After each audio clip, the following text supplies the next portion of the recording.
Pada kesempatan kali ini pembahasan Sahih Hadits Qudsi, dan kita telah sampai di hadis yang ke-45 tentang larangan menjadikan orang lain berputus asa dari rahmat Allah Subhanahu wa taala.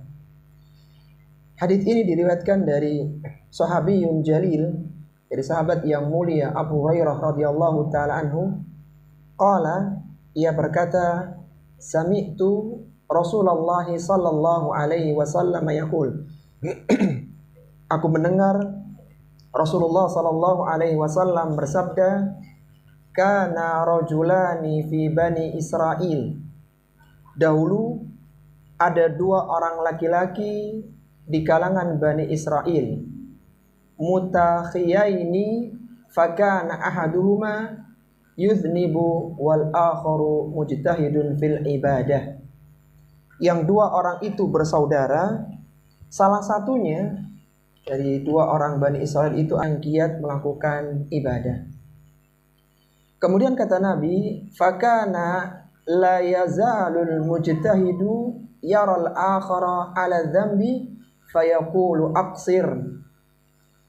Setiap orang yang melakukan dosa itu, dia melakukan kemaksiatan, maka ahli ibadah akan mengatakan kepadanya, aqsir, berhentilah. Selalu diingatkan ketika saudaranya melakukan maksiat, diingatkan agar dia berhenti. Kemudian kata Nabi SAW, fawajadu yawman ala dzambin. Suatu hari, orang yang biasa melakukan dosa itu pun melakukan dosa lagi. Faqala lahu aqsir. Maka orang ahli ibadah mengatakan, berhentilah engkau dari dosamu. Faqala, maka orang yang melakukan dosa itu menjawab, khallini wa rabbi, biarkan aku bersama dengan Tuhanku. Abu ista ala raqiban, apakah engkau ini diciptakan untuk mengawasiku? Jadi setiap dosa dan kesalahanku engkau selalu mengawasi, memeriksanya. Maka orang ahli ibadah itu pun mengatakan, faqala, dia mengatakan, wallahi la yaghfirullahu laka, demi Allah, Allah tidak akan mengampuni dosamu. Au la yudkhilakallahul jannah, atau dia mengatakan engkau tidak akan dimasukkan oleh Allah ke dalam surga. Faqubidha arwahuhuma. Kemudian dua orang ini pun diwafatkan oleh Allah Subhanahu wa taala. Fajtama'a inda rabbil alamin. Kemudian ruh dua orang ini pun dikumpulkan di hadapan Allah Subhanahu wa taala. Faqala li hadzal mujtahidi, Allah pun bertanya kepada orang yang ahli ibadah, akunta bi aliman au kun, ada di sisiku, kata Allah, atau engkau bisa mengatur apa yang ada di tanganku? Wa qala lil muznibi, dan Allah mengatakan kepada orang yang melakukan dosa, idhab fadkhulil jannah birahmati, pergilah engkau ke surga dengan rahmatku. Wa qala lil akhar, dan mengatakan kepada ahli ibadah, idhabu bihi ilan nar, pergilah engkau, bawalah dia pergi ke neraka. Hadis ini adalah hadis yang sahih, diriwayatkan oleh Abu Dawud dalam sunannya nomor 4901. Hadis ini disahihkan oleh Syekh Al-Albani. Dari hadis yang mulia ini, silakan ditulis karena tidak ada di e-book yang ada di antum ya, karena belum dirilis ini syarahnya. Pelajaran yang pertama, anjuran untuk mengingkari kemungkaran. Anjuran untuk mengingkari kemungkaran. Anjuran untuk mengingkari kemungkaran. Yudhibu wal akharu mujtahidun fil ibadah wa kana la yazulul mujtahidu yaral akhar ala dzambi fayaqulu aqsir. Disebutkan di bagian awal tadi, dua orang yang bersaudara ini, yang satu ahli ibadah, satunya ahli maksiat. Setiap ahli maksiat melakukan dosa, maka orang ahli ibadah akan mengatakan aqsir, berhentilah engkau. Ini menunjukkan bahwa seorang muslim ketika dia melihat kemungkaran, hendaknya berupaya untuk merubahnya. dengan hikmah sesuai dengan kemampuannya. Baik itu dengan cara menghilangkan kemungkaran lalu diganti dengan kebaikan, atau minimal mengurangi kemungkaran. Jadi kita sebagai seorang muslim dan muslimah, kalau ada kemungkaran, maka kita hendaknya berusaha untuk ingkarul mungkar. Kita mengingkari kemungkaran. Targetnya dua. Kalau bisa kemungkaran itu hilang berganti dengan kebaikan, ini yang kita harapkan. Atau jadi ingat, dalam ingkarul mungkar tidak harus benar-benar hilang. Berkurang saja itu sudah merupakan satu kebaikan. Jadi misalnya ada seorang muslim yang dia tinggal di sebuah pemukiman. Kalau tidak ada muslim ini, tidak ada ikhwan ini, tidak ada muslimah ini, maksiat di kampung itu makin parah. Tapi karena ada beliau yang ada maksiat, sehingga jangan meremehkan ingkarul mungkar meskipun kecil. Meskipun masih ada, tapi keberadaan kita di sana, keberadaan antum di sana mengurangi, itu bagian dari ingkarul mungkar. Mengingkari kemungkaran itu ada 3 tahapannya. Sebagaimana sabda Nabi SAW, "Man ra'a minkum munkaran." Barang siapa yang melihat kemungkaran, fal yughayyirhu biyadi, maka hendaknya dirubah dengan tangannya. Fa illam yastati fa bilisani, kalau dia tidak mampu maka dengan lisannya, dengan nasihat. Qalbi wa dzalika ad'aful iman, dan kalau dia tidak mampu maka dengan hatinya, wa dzalika ad'aful iman. Perhatikanlah para jemaah rahimani wa rahimakumullah. Rasulullah menyebutkan mengingkari kemungkaran itu ada 3, tidak 1 ya. Terkadang ada yang dengan tangan, dengan kekuatan. Misalnya seorang penguasa, dia bisa dengan tangan dan tidak menimbulkan fitnah, maka dilakukan. Ada yang dengan lisannya, yang seperti dilakukan oleh orang Bani Israil tadi. Aksir, dia pakai lisan. Orang melakukan kemaksiatan dinasihati. Dan yang ketiga,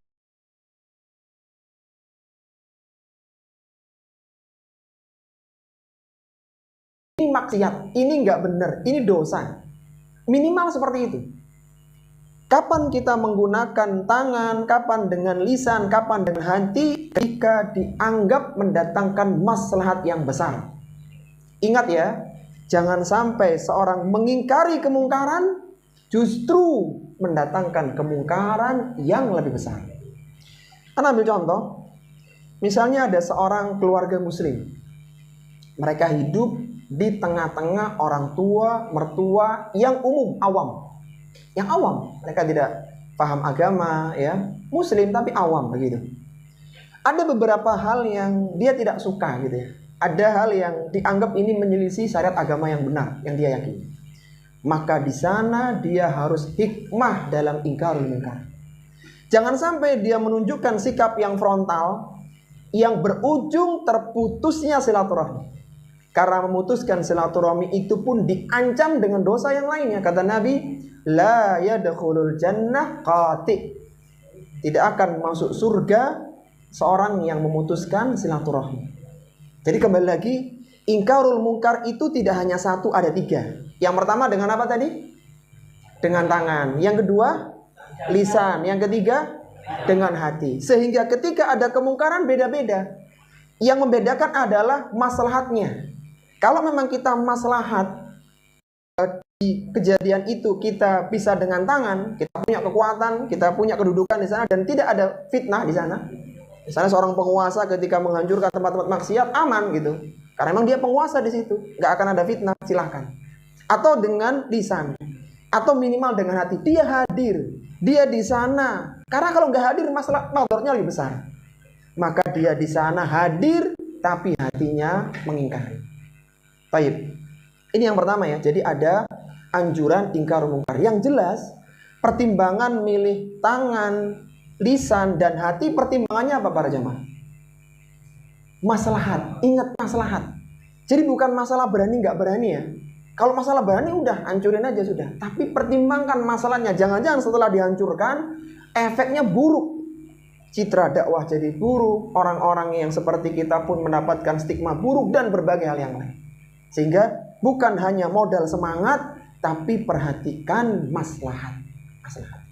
Sehingga satu orang bisa berbeda. Misalnya dalam contoh tadi, kalau yang melakukan ritual yang menyimpang itu orang lain, bukan keluarga, bukan mertua, selesai urusan. Nggak akan hadir, kita nggak akan aman. Cuman ketika itu keluarga, itu adalah mertua yang dengan keawaman mereka, kalau kita nggak hadir muncul berbagai madarat yang lain. Maka silakan dipertimbangkan.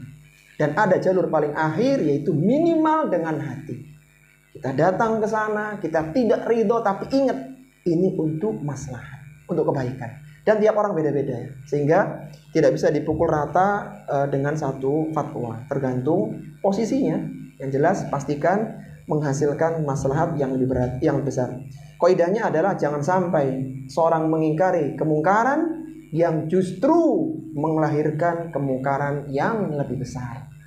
Taib. Pelajaran yang kedua, hendaknya senantiasa berbaik sangka kepada Allah Subhanahu wa ta'ala. Hendaknya senantiasa berbaik sangka kepada Allah Subhanahu wa ta'ala. Hendaknya senantiasa berbaik sangka kepada Allah Subhanahu wa ta'ala dan merasa diawasi oleh Allah. Dan merasa diawasi oleh Allah. Dan merasa diawasi oleh Allah.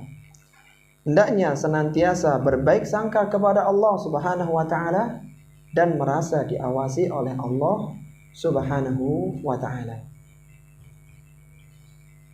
Pelajaran yang kedua ini terambil dari potongan hadis, fawajadu yawman ala dzambin faqala lahu aqsir faqala khallini wa rabbi Abu Ta'ala raqiban. Terambil dari bagian hadis, satu hari orang yang rajin ibadah tadi menemukan saudaranya melakukan dosa.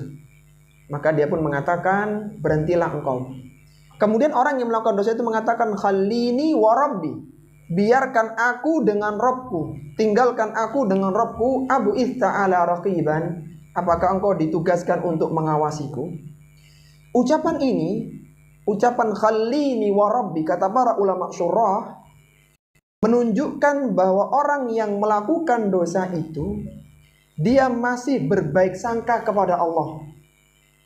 Artinya dia berharap Allah Subhanahu wa ta'ala pada saatnya nanti akan mengampuni dosanya.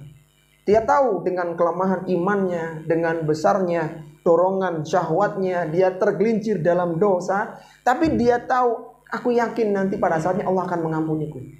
Keyakinan ini adalah keyakinan yang benar, yang mana seorang ini merasa bahwa dia diperlakukan baik oleh Allah Subhanahu wa ta'ala, berbaik sangka kepada Allah Subhanahu wa ta'ala. Kemudian potongan hadis yang mengatakan Abu Ta'ala raqiban, apakah engkau ditugaskan untuk mengawasiku? Ini menunjukkan bahwa pelaku dosa itu yakin bahwa sebenarnya yang mengawasi dia bukan saudaranya, tapi Allah Subhanahu wa ta'ala. Sebagaimana Allah berfirman kepada Rasulullah, "Wa ma ja'alnaka 'alaihim hafidha wa ma anta 'alaihim biwakil." Kami tidak menjadikanmu wahai Rasulullah sebagai hafidhan, penjaga mereka. Wa ma anta 'alaihim biwakil. Dan kau bukanlah pengatur urusan mereka. Jadi sisi yang baik ya dari perbuatan dosa orang tadi, karena kita nggak tahu dosanya apa, tapi kebaikan yang ada pada orang itu dua, kata para ulama. Yang pertama, dia berbaik sangka kepada Allah, dan ini adalah sesuatu yang baik. Kemudian yang kedua adalah orang ini merasa diawasi. Meskipun ketika dia merasa kemungkinan sebenarnya Allah tahu, Allah tidak tidur, Allah melihat. Tapi ya gimana lagi? Dia tergelincir dalam dosa lagi. Tapi keyakinan ini yang keyakinan yang bagus. Keyakinan bahwa seorang rasa diawasi oleh Allah Subhanahu wa ta'ala. Kan orang lain berputus asa dari rahmat dan ampunan Allah Subhanahu wa ta'ala. larangan menjadikan orang lain berputus asa dari rahmat dan ampunan Allah Subhanahu wa ta'ala. Larangan menjadikan orang lain berputus asa dari rahmat dan ampunan Allah Subhanahu wa ta'ala. Disebutkan dalam potongan hadis tadi, setelah ahli ibadah tadi melihat saudaranya melakukan kemaksiatan di suatu hari, bahkan disebutkan di riwayat yang lainnya kemaksiatan itu adalah kemaksiatan yang dianggap besar, maka dia mengatakan, wallahi la yaghfirullahu laka, demi Allah, Allah tidak akan mengampuni dosamu ini. Au la yudkhilakallahul jannah, atau dia mengatakan, demi Allah, Allah tidak akan memasukkanmu ke dalam surga. Faqubida arwahuma, kemudian dicabut ruh keduanya. Fajtama'a inda rabbil alamin, dikumpulkan oleh Allah Rabb semesta alam. Faqala li hadzal mujtahidi akunta bi'aliman au kunta ala ma fi yadi qadiran. Ketika sudah dikumpulkan, Allah tanya kepada orang ahli ibadah ini, apakah engkau mengetahui apa yang ada di tanganku? Apakah engkau berkuasa dengan apa yang ada di tanganku? Ucapan ini Allah Subhanahu wa ta'ala, ucapan yang mengatakan wallahi la yaghfirullahu laka, ini ucapan orang ahli ibadah tadi ketika melihat saudaranya melakukan kemaksiatan, ucapan bahwa Allah tidak akan mengampuni dosa seseorang dapat menjadikan orang tersebut berputus asa. Antum bayangkan ya, ada orang tiap hari maksiat, demi Allah, Allah tidak akan mengampuni. Sekalian, kan yuk, ada gak ada kesempatan, udah.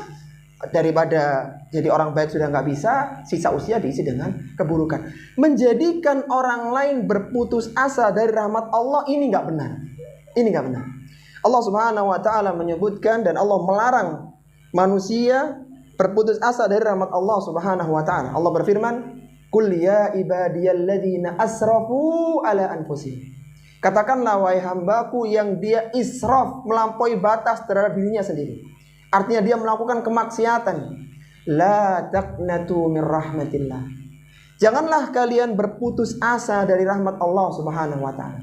Innallaha yaghfiru dzunuba jami'an. Allah mengampuni semua dosa, yang besar, yang kecil, yang banyak, yang sedikit, Allah ampuni semuanya. Innahu huwal ghafurur rahim. Sesungguhnya Allah Subhanahu wa ta'ala Maha Pengampun lagi Maha Penyayang. Dari sini para jemaah rahimani, dia harus pandai mengatur narasi. Ketika berhadapan dengan orang yang belum melakukan kemaksiatan, maka dia datangkan berbagai dalil agar orang itu menjauhi kemaksiatan. Misalnya, jangan mendekati zina, zina itu buruk, zina pelakunya dirajam ketika sudah menikah, dan seterusnya. Diberikan ancaman-ancaman supaya orang itu tidak tergelincir pada perzinahan. Ini narasi sebelum seorang melakukan dosa. Begitu ada orang yang datang, afwan Ustadz, anak telah melakukan ini, itu, dan seterusnya, intinya berzina, waliyadzubillah, maka narasinya harus dirubah. Narasinya adalah Allah Maha Pengampun, sudah masa lalu silakan ditinggalkan, taubat dan nasuha kepada Allah. Harus seperti ini. Jangan pakai narasi di awal. Kalau pakai narasi di awal, yang terjadi apa? Yang terjadi adalah dia putus asa. Udah kalau terlanjur, apalagi udah sekian kali, sudah. Jadi harusnya narasinya dirubah. Jadi ingat ya para jamaah, jangan sampai antum ketika menasihati orang menjadikan orang malah nggak semangat. Jadi peletakan dalil harus tepat. Meskipun itu benar, cuman kan tinggal narasi ya. Jadi kalimat yang disampaikan ke orang itu beda. Bagi yang belum terlanjur melakukan kemaksiatan, ancaman. Tapi yang sudah tergelincir dalam kemaksiatan, sudah tergelincir ya, yang narasi yang dibangun harusnya harapan. Allah Maha luas ampunannya. Lihat Bani Israel berzina, hanya kasih minum anjing masuk surga, dan seterusnya. Itu yang dibangun, bangkit jadi orang baik, tinggalkan masa lalu. Seharusnya begitu. Karena kalau sampai menjadikan orang berputus asa dari rahmat Allah, seperti ini nanti jadi. Justru diancam dengan dalil yang lain. Tapi kita masuk pada pelajaran yang keempat. Allah Subhanahu wa ta'ala mampu mengampuni dosa. Allah Subhanahu wa ta'ala mampu mengampuni dosa. Allah Subhanahu wa ta'ala mampu mengampuni dosa meskipun pelakunya tidak bertaubat.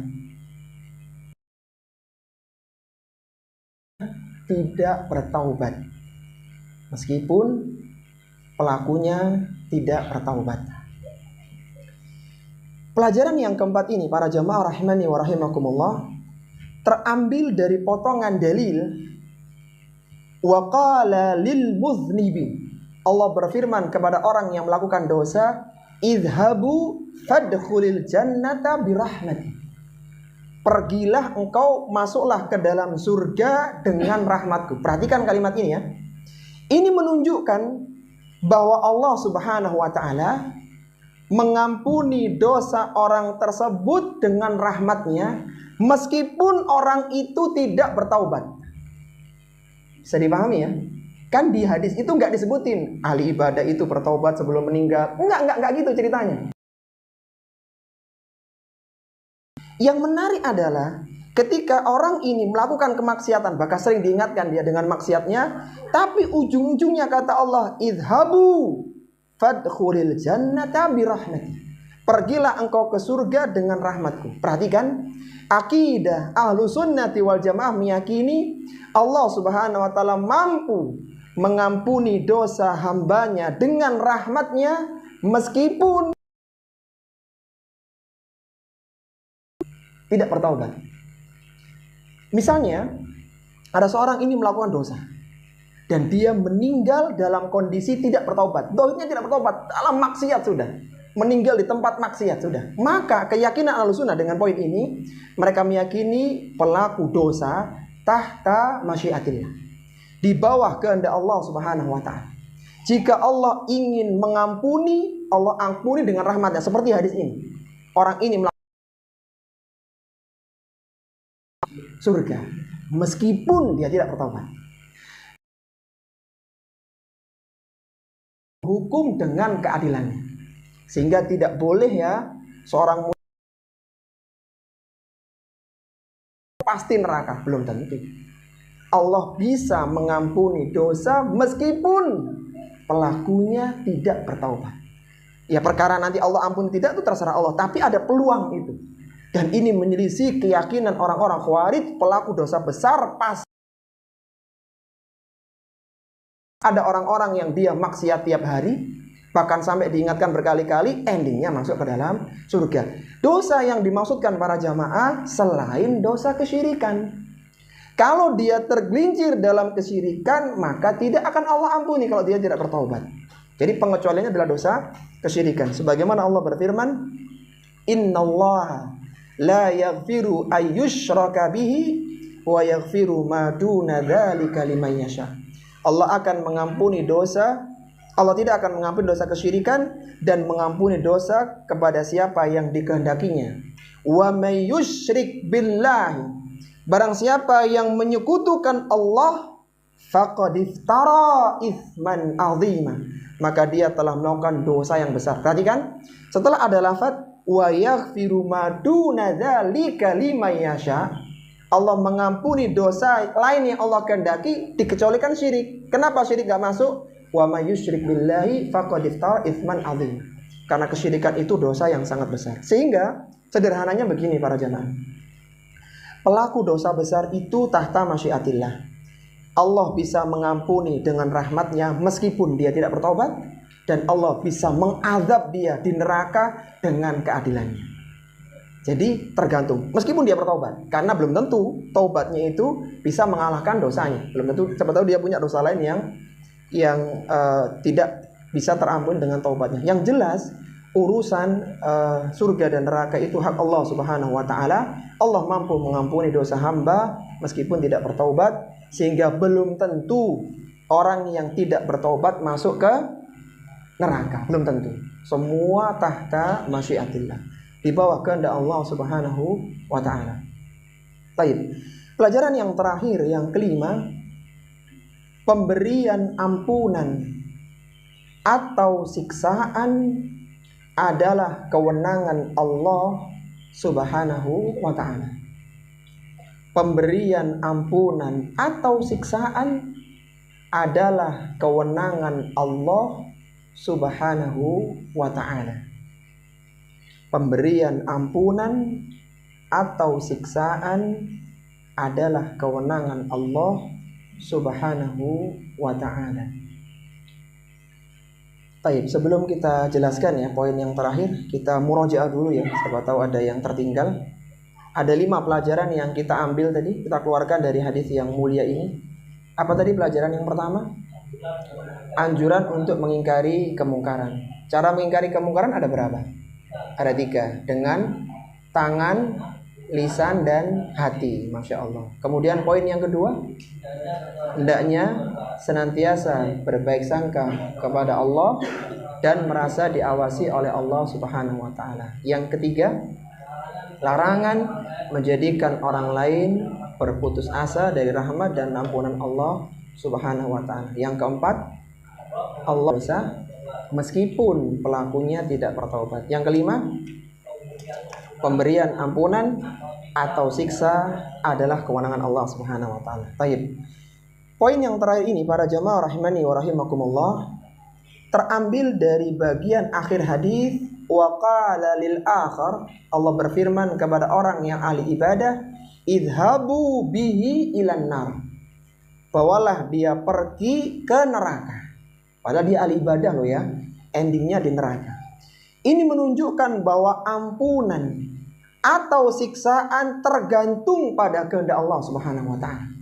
Makhluk sama sekali tidak punya kewenangan tentang masalah ampunan, demikian pula masalah siksaan. Oleh karena itu, Allah Subhanahu wa ta'ala akan memasukkan ke dalam surga pelaku dosa yang mengharapkan ampunan, dan Allah memasukkan ke dalam neraka orang yang taat tapi berani bersumpah dengan nama Allah untuk memastikan. Kalau kita perhatikan ya, di orang yang ahli ibadah tadi terkumpul 2 hal, kebaikan dan keburukan. Kebaikannya ahli ibadah selain ibadahnya dia sendiri ya, itu bukan bahasan kita. Artinya kebaikan dia terkait dengan ahli maksiat tadi.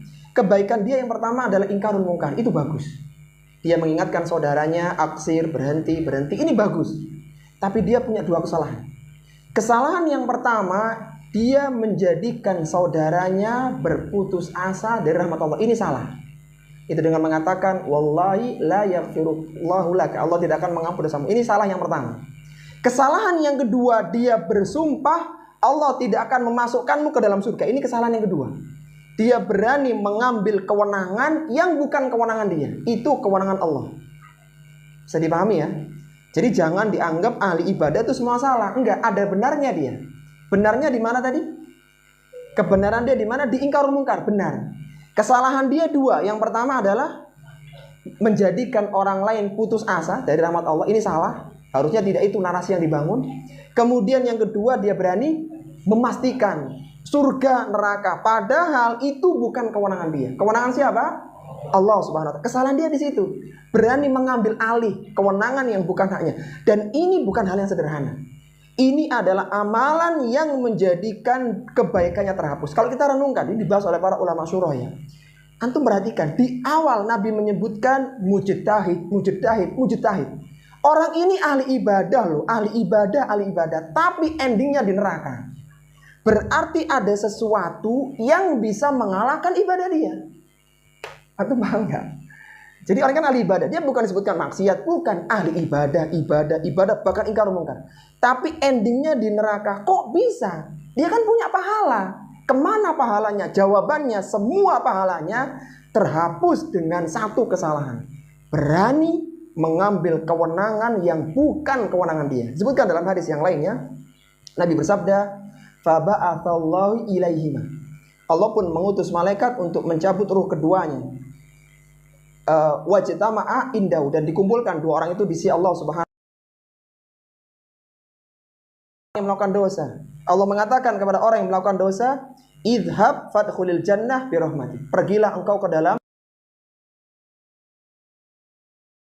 Kemudian Allah bertanya kepada ahli ibadah yang punya pahala ibadahnya. Allah mengatakan, akunta bi alim. Apakah engkau tahu yang di sisiku? Akunta ala ma fi. Nabi aja nggak berani, apalagi kamu. Kata Abdullah bin Abbas, kata Abu Hurairah ya, perawi hadis ini setelah membawakan hadis itu di riwayat yang lain, kata beliau, qala walladzi nafsi Abil Qasim biyadi. Demi yang jiwa Abul Qasim di tangannya, kata Abu Hurairah ketika membawakan hadis ini, latakallama bi kalimatin.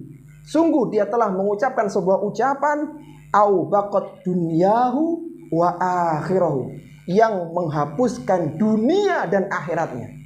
Artinya gara-gara ucapan tadi memvonis neraka, yang itu hak Allah bukan hak dia, maka itu menjadikan terhapusnya pahala dunia dan akhiratnya.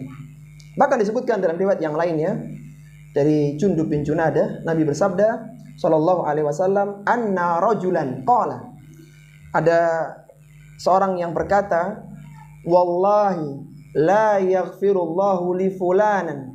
Demi Allah, Allah tidak akan mengampuni dosa fulan. Wa innallaha ta'ala qala. Maka Allah pun bertanya kepada orang itu, Allah pun berfirman kepadanya, man dalladhi tawalla, man dalladhi yata'alla alayya alla yaghfira li fulanin fa inni qad ghafartu li fulanin wa ahbattu amalaka. Sebutkan dalam riwayat yang lainnya dengan lafaz yang jelas, barang siapa yang berani bersumpah atas namaku, aku tidak akan mengampuni dosa fulan. Yang dilakukan orang tadi kan begitu, berani memvonis dia, padahal itu hak Allah. Maka kata Allah, fa inni qad ghafartu li fulanin, aku ampuni, justru aku balik kondisinya. Orang yang dikatakan tidak diampuni benar-benar diampuni. Wa ahbattu amalaka, dan aku batalkan amalanmu. Intinya begini kawan, ucapan Allah tidak akan mengampunimu, Allah akan masukkanmu ke dalam surga, ini ucapan berat. Kenapa? Karena dia berani mengambil kewenangan yang bukan haknya. Yang punya neraka siapa? Allah. Yang berat masukkan dalam neraka siapa? Allah. Kok ada orang berani ngatur Allah, ini loh kesalahan dia. Dan kesalahan ini menghapuskan amalannya sehingga dia masuk ke dalam neraka. Bayangkan ibadah bertahun-tahun hanya terhapuskan dengan satu ucapan. Ucapan yang berani memvonis fulan neraka, hati-hati. Ketika menemui orang-orang yang ahli maksiat, sebelum dia melakukan kemaksiatan, narasi yang disampaikan apa? Ancaman. Ketika dia sudah menyesal dari dosanya, kita menyampaikan apa? Harapan. Nggak boleh. Jadi nggak boleh, oh ini kalau sekali aja kayak gini, apalagi berkali-kali, udah nggak, jangan. Kita bangun, Allah Maha Pengampun dan semisalnya. Jadi harus seperti itu, karena kalau tidak yang terjadi malah justru terbalik kondisinya. Seorang ahli ibadah menjadi di neraka, dan orang yang melakukan dosa justru dimasukkan ke dalam surga.